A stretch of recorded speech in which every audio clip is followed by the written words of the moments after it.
Hello and welcome to CBR MTG. Here we have some modern. We are playing watching a match of Death and Taxes versus Blue-Green Merfolk, and I have with me one of the pilots, Jake Savage. Hey guys.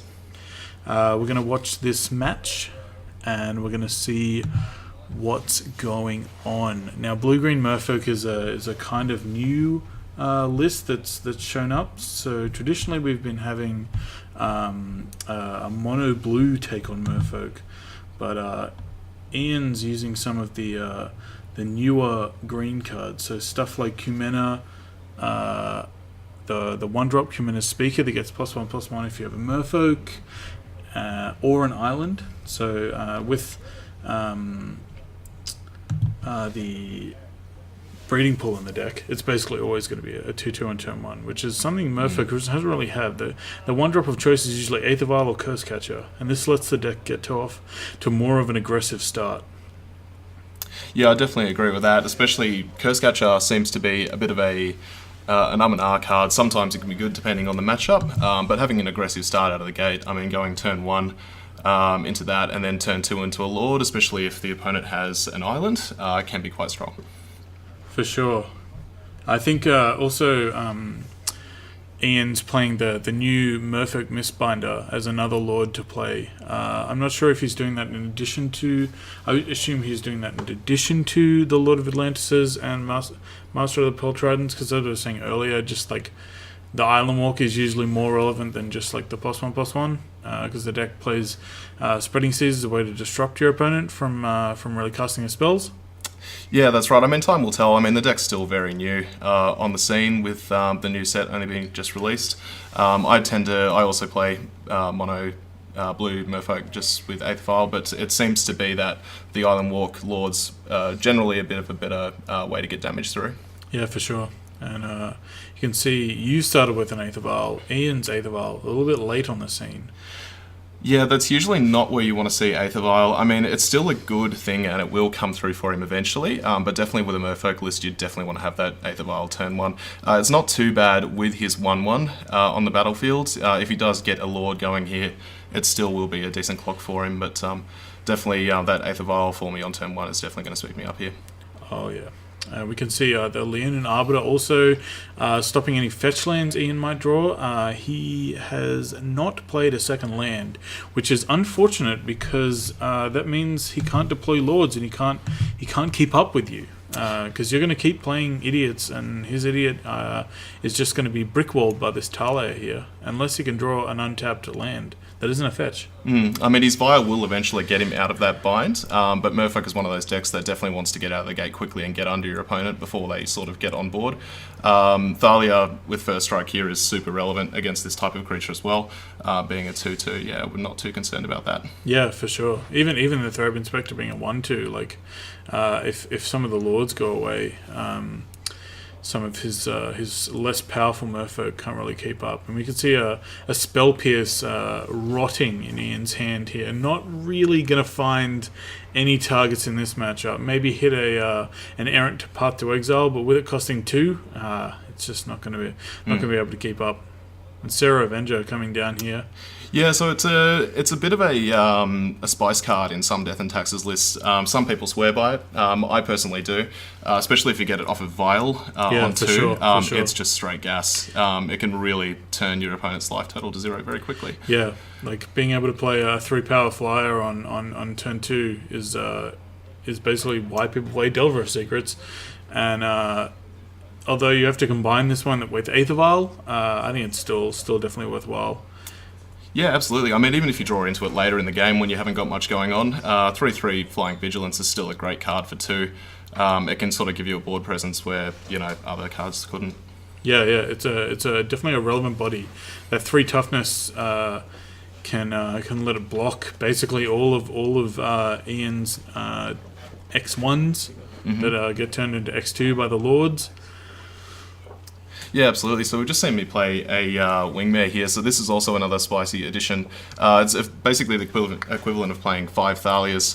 It has the same text reading as Thalia, but it is a 2/1 flyer.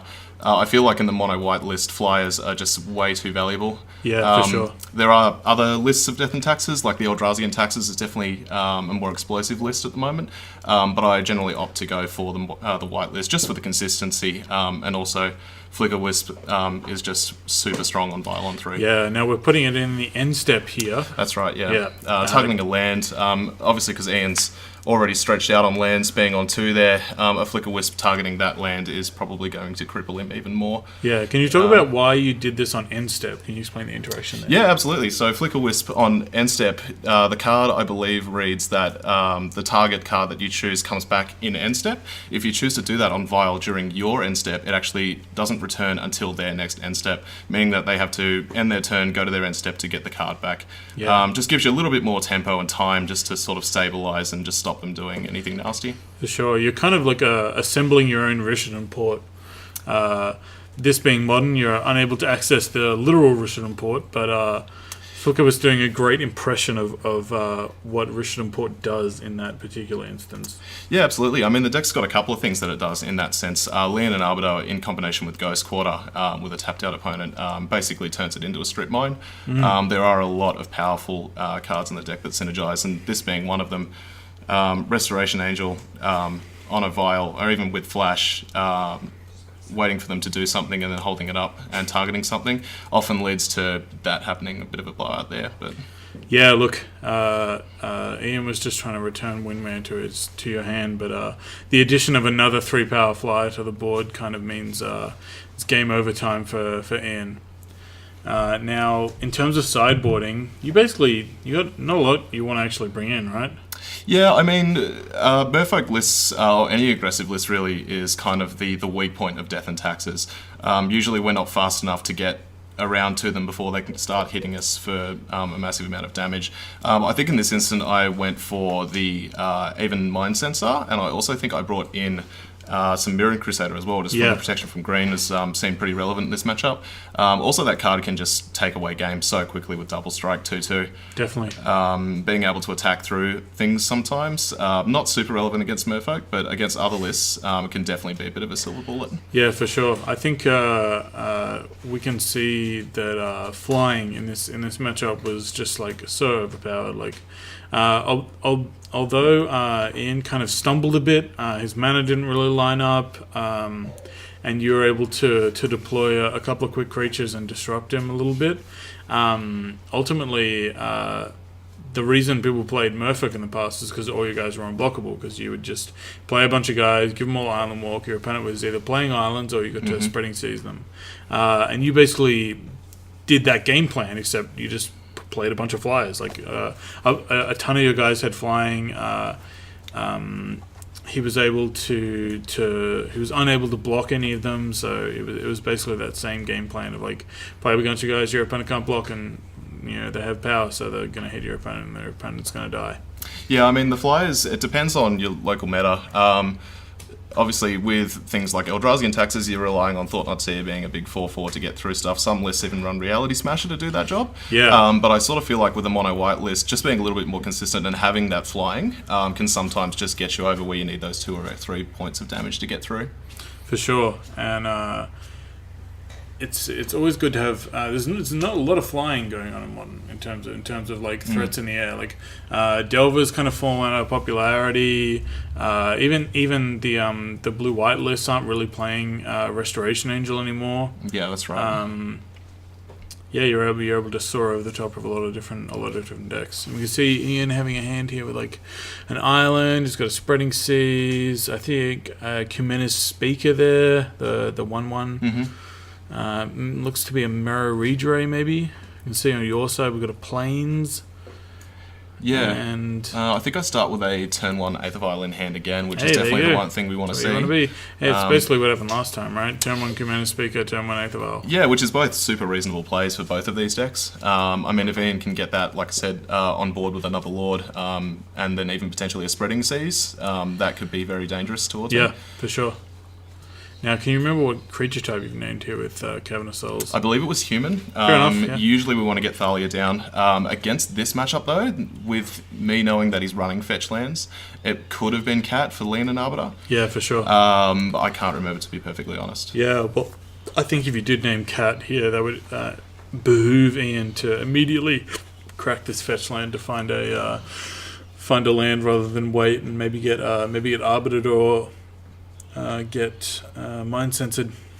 Yeah, absolutely. I mean, I know that the Merfolk lists don't tend to run too many fetches. The blue-green one, I wasn't too sure at this point how many it did have, but I sort of thought if I can get that down, it might stop him from getting mana, which seems to be a pretty good thing because I run so many Ghost Quarters and things. For sure, If I can stop him from playing creatures that way, it might have been good for me. Yeah, alright. So we can see Ian playing a Merfolk Branchwalker, which has the Explore keyword, which means when it enters the battlefield, you reveal the top card of your deck. If it's a land, it comes to your hand. If it's a +1/+1 counter, if it's a non-land, it gets a +1/+1 counter on the creature, and you can either keep it on top or put it in the graveyard. And he's chosen to keep this Silvergill Adept, showing off the new Rivals of Ixalan art there. I think he has another Merfolk in hand. I think I spotted a Mara Regeray perhaps in his opener. Or maybe a Commander Speaker, actually. Yeah, I think that's a Commander Speaker there. He has Spreading Season Commander Speaker. So he can... there we go. He can deploy his whole creature suite this turn, which is like... It's pretty good to put that kind of force on the board. Yeah, well, this is where Merfolk lives and where it wants to be, sort of dropping your hand between turns 2 and 3. Especially against my deck with Death and Taxes, usually it's pretty well known that I don't run sweepers. Yep. There are some decks that are running one of the new sweepers in its sideboard, but I opted not to do that at the moment, which may change. But I feel like that's a pretty good play by Ian there, just to go for it really against me. Yeah, for sure. Did you think about trading away the Leonin Arbiter here for the 3/2 before a Lord comes down and maybe makes it into an X3 that's a little more difficult to trade with? Yeah, I mean, it's kind of a difficult choice to make in most matchups with Leonin Arbiter. Sometimes it can give you a little bit of value a bit later, depending on if they have lands to hit. Especially if I had Ghost Quarter in my hand, which I think I do. Yeah, you just played it there. I think, that was kind of valuable to me at that stage, to especially now that he's tapped out, he's unable to pay 2 off Leonin Arbiter. For sure. And you hit a dual-coloured land, so we take his shock land there and just try and stop him from doing too many things in a turn, which is what Death and Taxes really wants to be doing, is trying to... usually we do take a little bit of damage, especially with these aggressive decks early, but trying to stabilise sometimes is more valuable than losing the Arbiter to a block.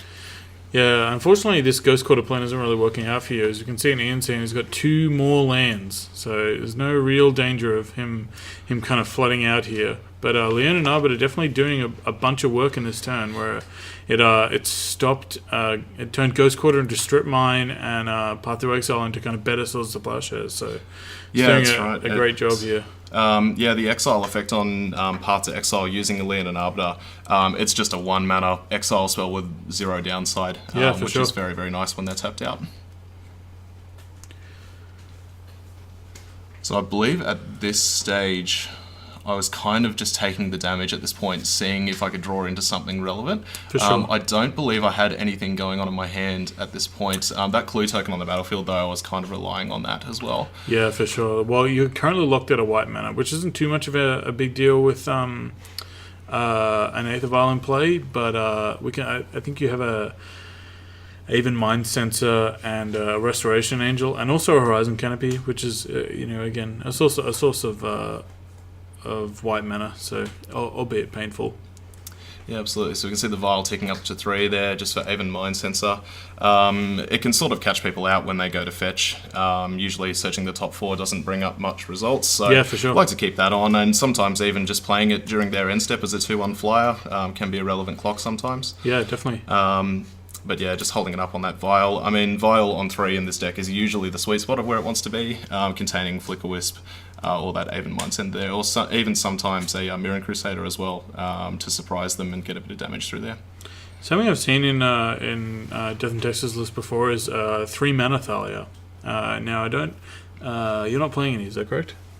The Heretic Cathar? No, not in this list. Against Merfolk, it probably would have been very good for me. But dependent on your local meta, I find I run into quite a bit of combo and different things. Yeah, it doesn't do a lot there, yeah. Yeah, the 3/2 body on that is still a very, very good card. But I just sort of feel like running something like Kitchen Finks or running Blade Splicers is just better. Usually you want to just get more bodies on the board, and especially things that you can flicker out to gain value.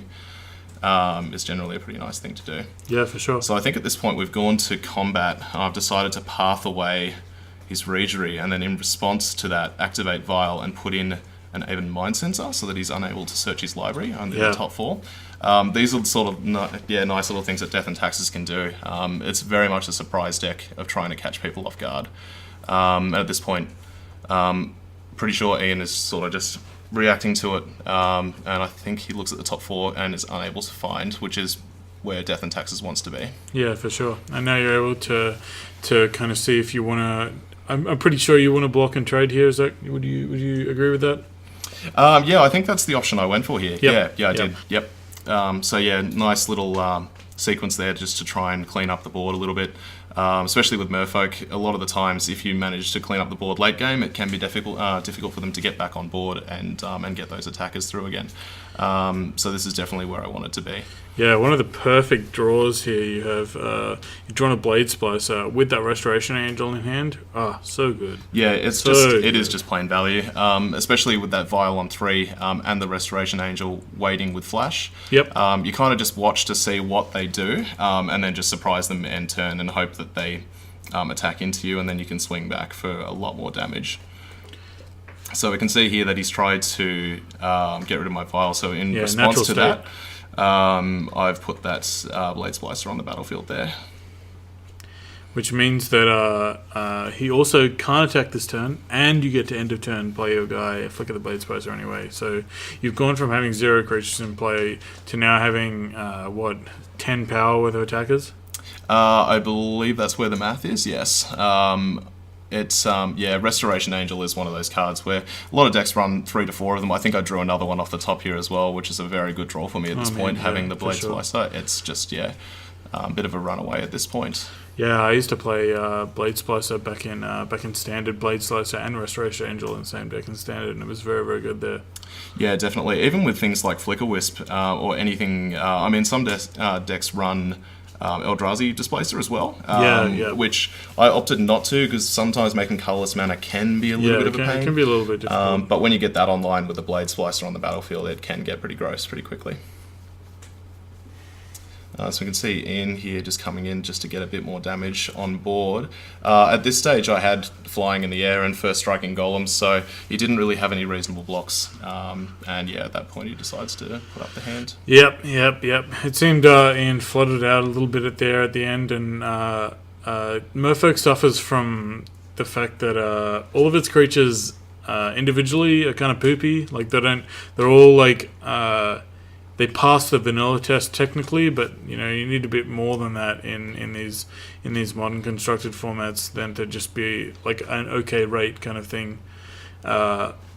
Whereas your creatures, like, they're just like either have first strike, have other abilities, like create other bodies when they enter battlefield, have flying. Like, yeah, it's a rough comparison for sure. Yeah, absolutely. I mean, Death and Taxes just gets around having lots of little creatures that get you little pieces of value here and there. And that's exactly what it wants to be doing, as we saw at the end there, of getting value off one copy of Blade Splicer and making multiple golems, usually at instant speed. After they've attacked and then swung out, can usually mean the game ending very quickly. For sure. And we see Ian's chosen to bring in Natural State here. I guess as a nod to maybe potential equipment, or maybe just getting rid of Aether Vials. Yeah, I mean, Aether Vial can be super disruptive for Merfolk, especially having it on 3 with Flicker Wisp. Flicking out a Lord as you go into attack can make blocks favourable for me. Yeah, for sure. It seems like something that's pretty relevant. If you can restrict me, sometimes even if I've had a Vial and relied on it too heavily and had Ghost Quarter, I can sit on Vial and have maybe 1 planes up, and then if he hits my Vial, it kind of leaves me a little bit dead. So yeah, definitely a good idea to slide that in there. I think that was very relevant. Sure. All right. Thank you for tuning in to CBR MTG, and I hope you enjoyed this match of Modern, Death and Taxes versus Blue Green Merfolk. We hope to see you again. Don't forget to like, comment, and subscribe, and see you later.